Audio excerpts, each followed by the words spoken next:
ரொம்ப நாளாக குழந்தை இல்லை சார், பல முயற்சிகள் பண்ணியிருக்கோம் ஆனால் குழந்தை இல்லை அப்படின்னு சொல்கிறவங்களுக்கு ஒரே டைமில் போய் நீங்கள் பண்ணிட்டு வந்துடணும். நான் இப்போ சொல்கிற கோயிலை வந்து நீங்கள் ஒரே டயத்தில் போய் ஒரு நாள் தங்கி கும்பகோணத்தில் தங்கி அந்த 3 கோயிலையும் பார்த்துட்டு வந்துடணும். இப்படி பார்த்துட்டு வந்தீங்கன்னா உங்களுக்கு கண்டிப்பாக குழந்தை கண்டிப்பாக கன்சீவ் ஆகும்.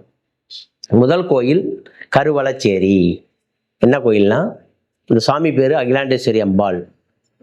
அது வந்து கும்பகோணத்துலேருந்து வலங்கைமான் போகிற வழியில் மருதாநல்லூர் அந்த ஊர் பக்கத்தில் 1 கிலோமீட்டர் உள்ளே இருக்குது.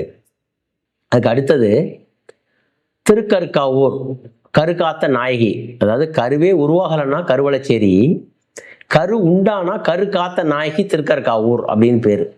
ப்ளஸ்ஸு இந்த 3வதா கும்பகோணம் பக்கத்தில் இப்போ ரீசெண்டாக கும்பாபிஷேகம் ஆகியிருக்கு. கும்பகோணம் கும்பேஸ்வரன் கோயில், மங்களாம்பிகை ஆதி கும்பேஸ்வரர் கோயில்னு பேர். இந்த கோயிலையும் வணங்கிட்டு போகணும். இந்த 3 கோயில் நீங்கள் வணங்குனீங்கன்னா கண்டிப்பாக உங்களுக்கு குழந்தை கிடைக்கும். இந்த கும்பகோணம் தான் நீங்கள் வர்றீங்க, ஸ்டே பண்ணுறீங்க, கருவளச்சேரி போகணும், திருக்கருக்காவூர் போகணும், கும்பகோணம் ஆதி கும்பேஸ்வரர் மங்களாம்பிகை இந்த சுவாமியை மந்திர 64 பீட சக்தியில் மந்திர பீட சக்தியாக இருக்கிறது அந்த கும்பகோணம் மங்களாம்பிகைங்கிற.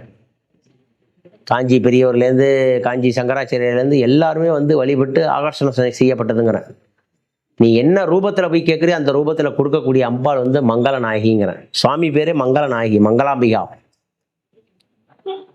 ஆதி கும்பேஸ்வரர். இப்போ தான் அந்த கோயில் கும்பாபிஷேகம் ஆகிருக்கு, இன்னும் 48 நாள் கூட முடியல. இப்போ உள்ளவங்க கும்பகோணம் வந்தீங்கன்னா கருவளச்சேரிங்கிற கோயிலுக்கு போங்க, திருக்கற்காவூர் போங்க, ப்ளஸ்ஸு ஆதி கும்பேஸ்வரர் இந்த கோயிலை வழிபட்டுட்டு போங்க. கண்டிப்பாக உங்களுக்கு குழந்தை பாக்கியம் கிடைக்கும்.